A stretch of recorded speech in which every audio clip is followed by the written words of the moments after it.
Perundungan adalah tindakan bullying yang sering terjadi di kalangan remaja. Menurut Rigby, pada tahun 2002, perundungan yaitu sebagai penekanan atau penindasan berulang-ulang secara psikologis atau fisik terhadap seseorang yang memiliki kekuatan yang kurang oleh orang atau sekelompok orang yang lebih kuat. Sedangkan menurut Smith dan Thompson atau Yusuf dan Fahrudin pada tahun 2012, bully diartikan sebagai seperangkat tingkah laku yang dilakukan secara sengaja dan menyebabkan kecederaan fisik serta psikologikal yang menerimanya, sehingga dapat diartikan bahwa pelaku bullying ini menyerang korban secara sadar dan sengaja tanpa memikirkan kondisi korban. Perundungan bisa terjadi kapan dan di mana saja, baik dalam dunia nyata maupun di dunia maya.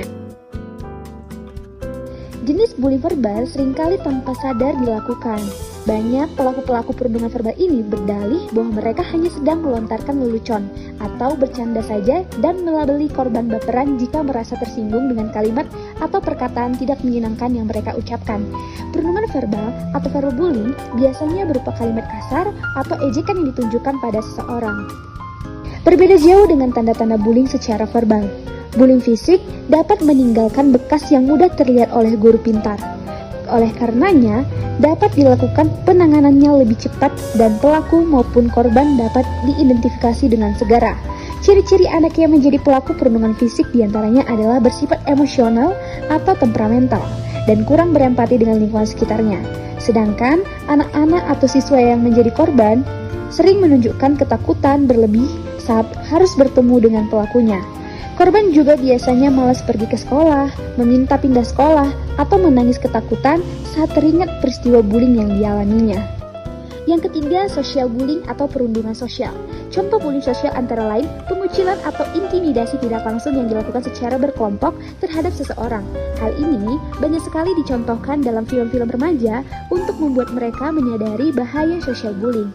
Korban perundungan sosial biasanya akan mengalami kesulitan dalam berteman dan sering menyendiri. Yang keempat, cyberbullying atau perundungan dunia maya. Cyberbullying meskipun tergolong baru karena baru muncul sejak sosial media dan internet marak di kalangan masyarakat, namun sering sekali terjadi di sekitar kita. Munculnya haters yang sering sekali memberikan komentar-komentar pedas pada laman media sosial merupakan salah satu contoh dari perundungan dunia maya. Perundungan seksual juga dapat dikategorikan sebagai bullying karena pelakunya memiliki motif tendensi negatif. Dewasa ini makin banyak kasus-kasus pelecehan seksual yang menimpa anak-anak. Guru dan orang tua harus memberikan pendidikan seks dasar pada anak sesuai dengan usia mereka. Ajarkan pada mereka untuk dapat menjaga diri atau mengenali bagian tubuh mana yang boleh disentuh orang lain dan juga jangan membiarkan orang asing menyentuh tubuh anak. Jangan berpikiran bahwa edukasi seks adalah hal yang tabu. Jika diberikan sesuai dengan usia dan juga kebutuhan siswa, maka akan sangat berguna untuk menekankan potensi terjadinya sexual bullying di mana saja. Korban perundungan dapat mengalami cedera fisik yang dapat mengganggu perkembangan fisik motoriknya. Hal ini disebabkan oleh tindakan kekerasan yang dialami korban, seperti luka memar karena bekas cubikan atau kekerasan fisik lainnya. Perasaan takut yang ditimbulkan perundungan bisa menyebabkan anak tidak berani mengungkapkan ide dan gagasan sehingga mengganggu perkembangan kognitifnya. Selain itu, kepercayaan diri ini di masa mendatang dapat menghambat anak dalam memaksimalkan potensi kognitifnya. Pelaku perundungan berpotensi mengalami gangguan perkembangan sosial emosional, seperti sikap arogan, pemarah, dan suka melanggar aturan. Perundungan dalam bentuk verbal kerap menggunakan bahasa kasar dan merendahkan sesama. Hal ini dapat berakibat pada perkembangan bahasa anak dalam jangka panjang, seperti terbiasa berkata kasar dan mengejek sesama. Biasanya, pelaku perundungan melakukan perilaku ini karena beberapa hal yang bisa saja berbeda-beda dari satu individu ke individu yang lain.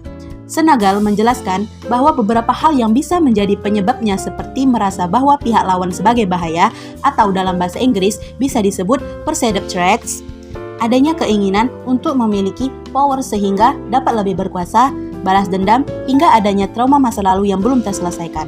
Selain pelaku, perundungan juga dapat disebabkan oleh beberapa hal yang berkaitan dengan pelaku atau berada pada diri korbannya.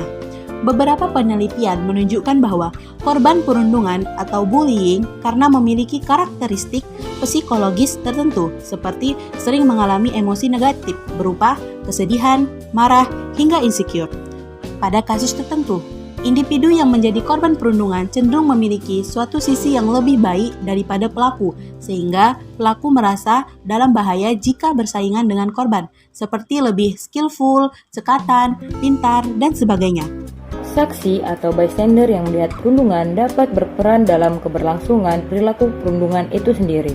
Bystander yang tidak bertindak atau hanya diam saja ketika perundungan terjadi cenderung meningkatkan perilaku bullying tersebut. Yang pertama adalah tunjukkan prestasi. Orang yang melakukan bullying umumnya beraksi karena rasa iri maupun dengki. Sebagian besar korban bullying pasti memiliki keunggulan yang tidak dimiliki oleh orang yang menindasnya. Yang harus dilakukan oleh para korban bullying adalah tak ragu menunjukkan prestasinya, entah itu di sekolah maupun di lingkungan kerja. Lama-kelamaan, si pelaku bully akan mundur dengan sendirinya karena merasa korbannya tidak terkalahkan. Yang kedua adalah tumbuhkan rasa percaya diri. Pelaku bully akan semakin bersemangat ketika mengetahui bahwa korbannya merasa minder dan semakin terpuruk. Untuk mencegah sekaligus memberikan efek jera pada pelaku bully, bangun rasa percaya diri agar tidak terlihat minder atau takut kepada si pelaku. Percayalah, pelaku bully akan malas menindas orang yang berani dan percaya diri. Yang ketiga adalah tidak terpancing untuk melawan.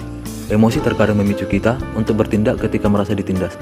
Akhirnya, banyak korban bullying yang melakukan perlawanan.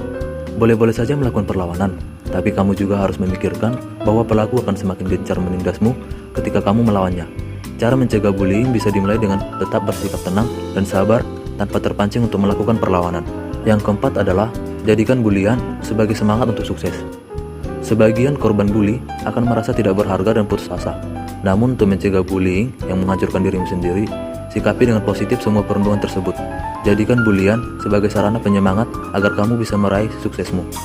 Ingat, balas dendam terbaik bukan membalas perbuatan jahat mereka, tetapi dengan membuktikan bahwa dirimu bisa menjadi sukses dan lebih baik dari mereka yang pernah membuli kamu. Yang terakhir adalah laporkan pada pihak yang berwenang. Perundungan adalah masalah yang cukup serius, apalagi jika pelakunya dibiarkan tanpa sanksi yang berarti. Apabila kamu atau orang-orang di sekitarmu menjadi korban perundungan, saatnya kamu menyuarakan isi hatimu dengan melaporkan tindak perundungan ini ke pihak yang berwenang. Biarpun masalah tersebut diselesaikan oleh pihak yang berwenang untuk menghentikan bullying.